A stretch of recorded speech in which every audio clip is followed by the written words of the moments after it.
So, morning guys. So the weather's awful again, as it has been here in the UK for, seems like forever, but it's probably weeks. So I can't get out. But I did get out enough to walk down to a car boot sale this morning.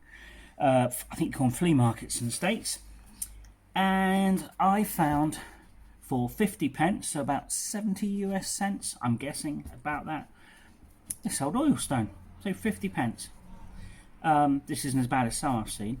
I get quite a lot of people on more of my Instagram asking me what I use to sharpen stuff. Now obviously I've got nice sharpeners, I've got Spyderco sharpeners, I've got a couple of Japanese waterstones, that kind of thing.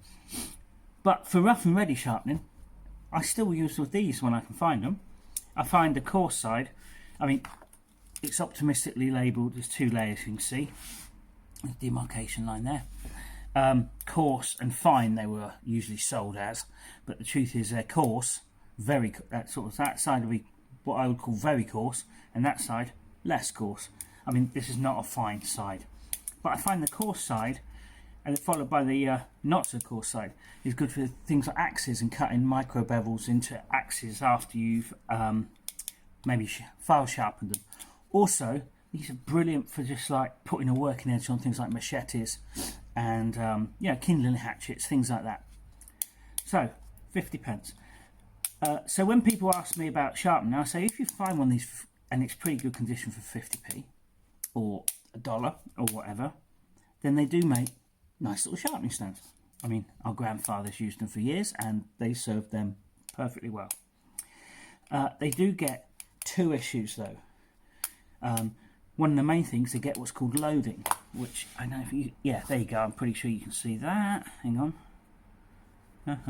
Let's get it to focus. Ta-da! That's less crap. But I think you can see this mottling on there. That's loading with steel that is taken off whatever the person had this before has used to sharpen. So once that gets filled up, it becomes smooth and less abrasive and then doesn't sharpen as well. So we're going to deal with that. Okay, it's got it on that side too. So we're going to deal with that. Now they're called Oilstones, and generally speaking, that's exactly what people would use. 3-in-1 oil, whatever oil. One of my grandfathers used to use old engine oil. God knows what crap was in that. And my other grandfather used to use paraffin. He said it would give you a smoother edge. Although the edge this gives you is not exactly smooth. It's what I call a functional working edge. So to clean it up, that's going to be sort of simplicity itself. We're going to just use sandpaper. This is just some cheap sandpaper I picked up. Once again, I think this was like $1 for 4 sheets. Coarse, medium and fine. We're going to use the medium and the coarse today. Don't use your good stuff that you use for like cleaning your knives and things like the wet and dry. It's just a waste. Obviously, because we want to flatten it, this one is remarkably good actually. Got a straight edge here. You can see there's not there's a little bit, you can just see some daylight under there dishing. Sometimes they have a proper sort of bow in them and that has to come out, but nevertheless we're going to true this up and we're going to clean it up and take a good layer off the surface both sides. Okay, so you want something flat, and for something like this, I mean, I'm going to use a sheet of glass, which is obviously nice and flat, very flat, because I have one. But if you don't have one, in all honesty, this sheet of cardboard would probably be fine. I mean, this is like a rough and ready sharpening system. This isn't like your 6,000 grit nano-us Japanese Oilstone. So that's enough waffling. We're just going to get a sheet of glass. Going to get our coarsest sandpaper.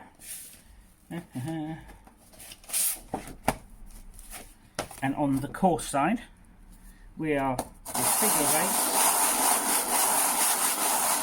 I kind of figure eights, but some people use a back and forth movement. I just use figure eights because that's what my grandfather used to use. Dinner, roll the sleeves up, let's do some work. And we're just going to do that until we've took a layer off and cleaned the edge up. I'll get back to you when we've done that. Okay guys, been sanding it for a while, figure of eights, back and forth, round and round, whatever your poison. And to make sure we're getting all the high and low spots, I've just taken a Sharpie. Pencil's better, but I didn't have one because, you know, I'm a bit rubbish. And I've just drawn an X on it. I've done a little bit of work on it, so it's starting to fine out. And that way, I know I'm hitting every surface on the stone. There won't be any high or low spots, and it'll be nice and flat. So we're going to go back to a bit more elbow grease, and I'll come back to you when that cross is all gone.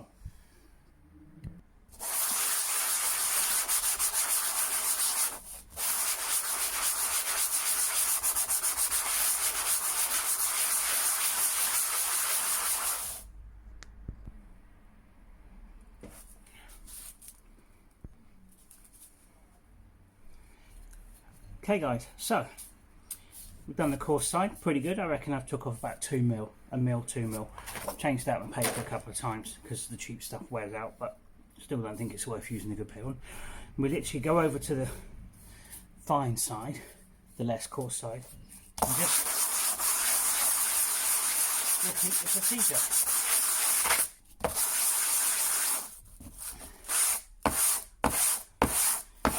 It's really just a matter of giving it a good off sand, taking off a middle of the surface. You probably won't have to go deep, certainly on this one, which as you can see isn't too bad, but you can see even now it's starting to clean up, and I'll get back to you when it's a bit more done.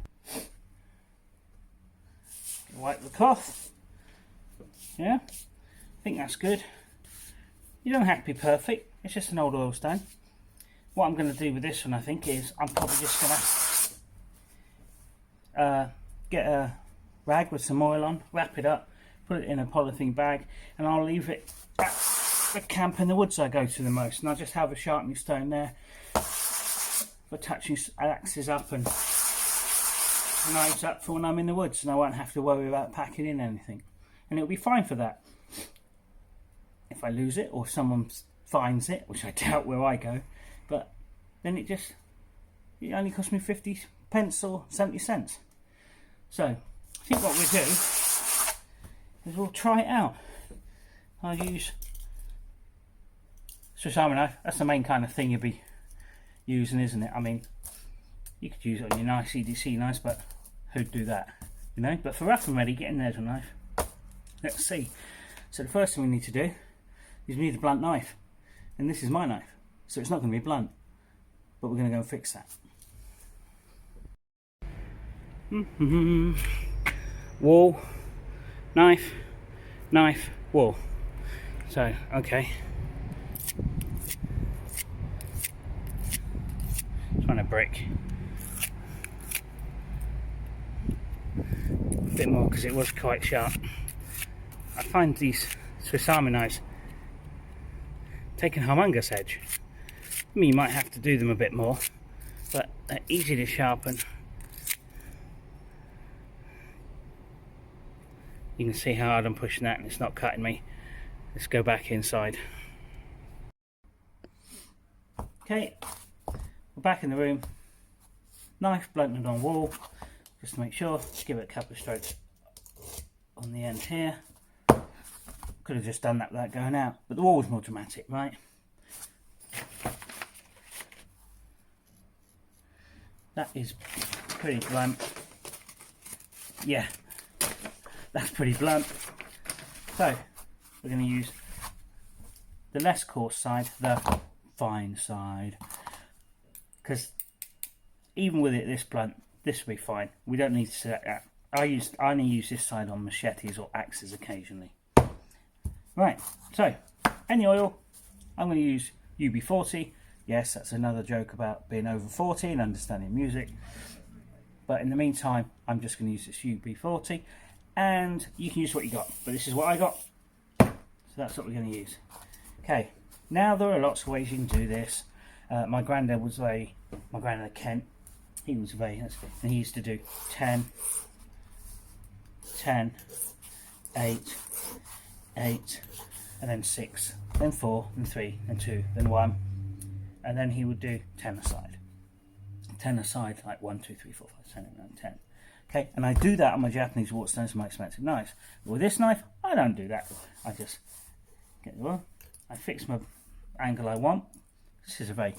And please don't go in the comments and saying, oh, you're dragging it backwards and forwards. I've been doing this for years. I'm 55 and I've been doing this ever since my granddad turned his back and I was sharpening my knife. 10. I used to do it for about a count of 20. And I do it until I can feel a burr on the other side. I can feel that with nail. Haven't got it there, got it there, got it there. Now, the downside of these stones is they're really coarse. The upside of these stones is they're really coarse. And by that I mean they tend to cut pretty quickly. Yeah, I've got a burr. I mean, I don't know if you can hear that.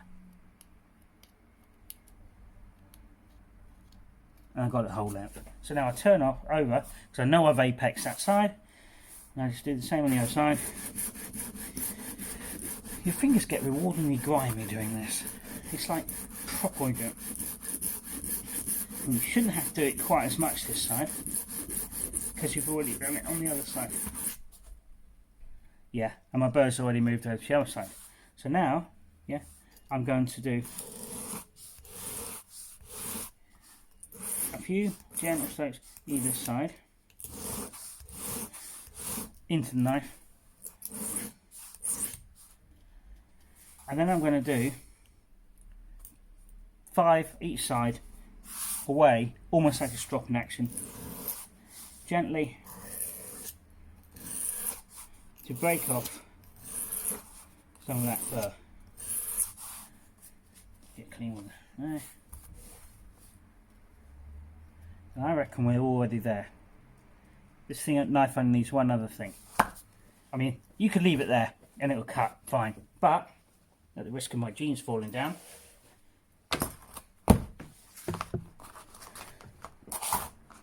turn it over so I'm going. This is just the inside of my leather belt. I'm just going to use it for a strop.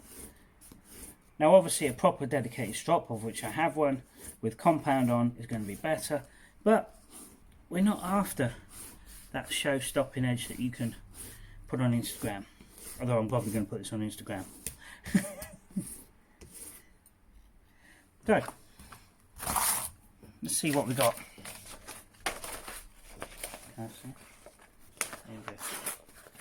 Put this bit of oil on paper. It's better, but it's a bit rough. So we go back and we just do a couple of sharpening strokes each side. It sounds like I'm pushing into the stone, but that's just because it's so coarse.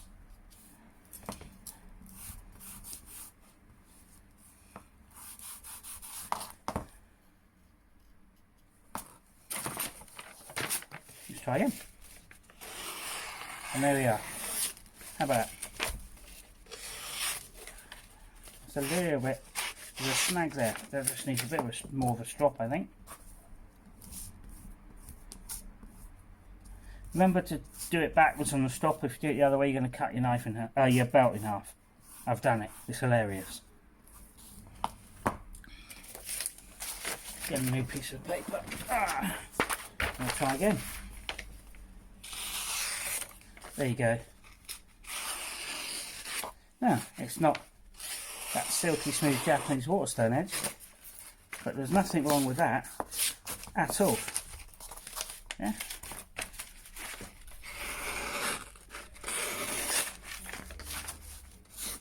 This paper's a bit damp, but you can swirl cut once I get going. So, not bad.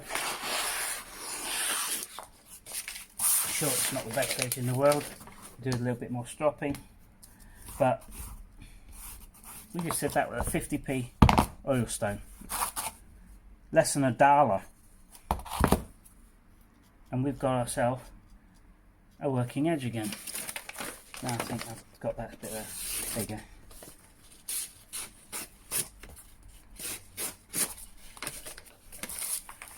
So, hope that's helped the people who have asked me about sharpening stones, that kind of thing. You don't have to have a $50 Japanese Oilstone, you can do a pretty functional edge with one of these, and a bit of elbow grease, clean it up. And it's fun, right? It's a project. Look. Messy hands. Always a good Sunday.